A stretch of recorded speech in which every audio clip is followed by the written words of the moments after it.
মারা যাওয়ার পর অনেক লোকই আসছে আমগো বাড়িতে আইসা বলছে যে আপনারা চিন্তা করেন না, আপনাদের পাশে আসি সবসময়, যে কোনো বিপদ আপদ আমগো কাছে বলবেন, এইটা সেই বইলে গেছে ওই পর্যন্তই, কিন্তু কেউই আমগো পাশে দাঁড়ায় না এখন পর্যন্ত।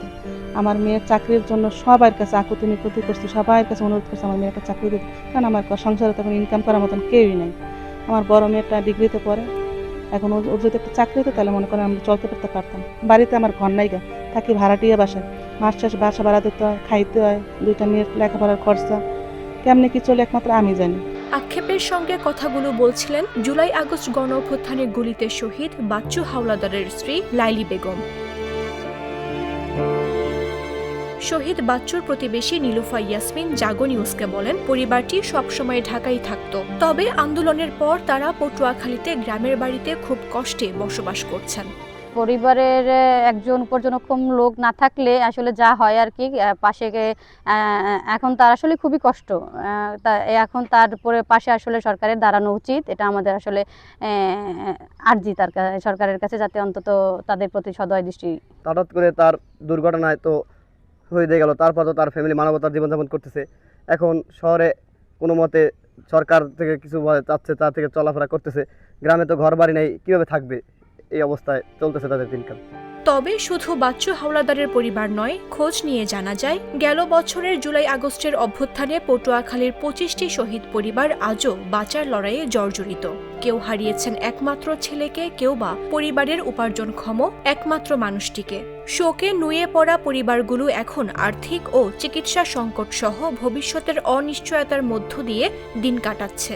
সরকারের প্রাথমিক সহযোগিতা মিললেও তারা এখন চান স্থায়ী পুনর্বাসন ও কর্মসংস্থানের নিশ্চয়তা। আমার কিভাবে দিন কাটবে? আমার দিনে যেভাবে আমি দুনিয়াতে যে কদিন আছি, আমার এইভাবেই দিন কাটবে। আমার কি আর সুখ শান্তি আর আল্লাহ দাঁড়ি চাই আনি নেই, নাহলে আমার একটা সন্তান কেন যাইবে? আল্লাহ নেবে, আল্লাহ এই অসিলে আমি কিভাবে রাখ। আমাকে ফ্যামিলিতে আর যে 3জন লোক আছি আমরা, আমাকে 3জন অসুস্থ। মানে আমার হার্টের সমস্যা, রানের মায়ের হার্টের সমস্যা, আর বোনের ব্লাডের সমস্যা হয়েছে, ব্লাড দিয়েছি। পরে এখন যদি আমাকে সরকার যদি একটু আমাকে চিকিৎসার দিকে খেয়াল করতে, তাহলে আমরা একটু চিকিৎসা করাইতে পারতাম। আর যদি চিকিৎসার দিকে খেয়াল না দেয়, তাহলে আমরা মরা ছাড়া আর উপায় নেই। আমার এই দিয়েই আমার সরকারের দ্বারা আবেদন ছিল। একটা ভাই, মা নাই, বাপ নাই, সবাই মারা গেছে। আসলে জোরের ভাই হেও নাই। সরকারের কাছে এটাই আমার আবেদন যে তার মেয়ের আর ছেলের একটা চাকরি দেয়।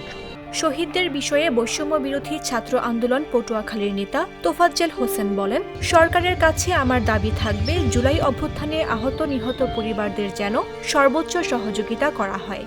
এই জায়গাটাতে আমি বলবো যে সরকার যতটুকু সম্ভব হেল্প করছে, কিন্তু আমি মনে করি না যে পরিপূর্ণভাবে সরকারের যে সেবাটা পাওয়া উচিত ছিল 5ই আগস্টের পরে এসে এইটা কোনো পরিবার পাইছে।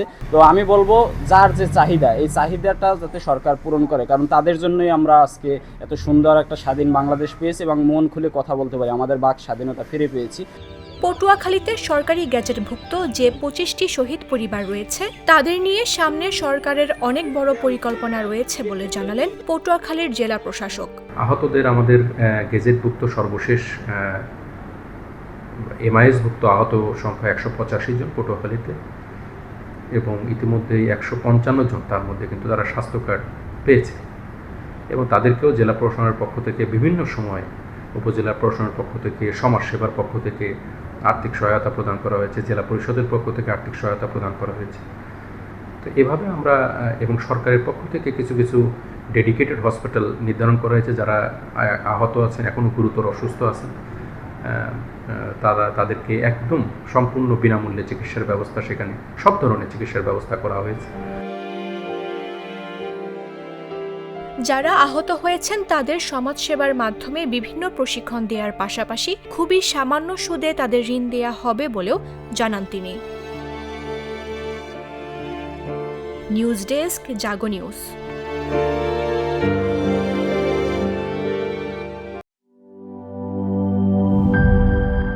বান্ডেল থাকলে প্রতি সেনমানিতে টাকা বাঁচবে। বিকাশ সেনমানি বান্ডেল কিনে জিতুন প্রতি লেনদেনে।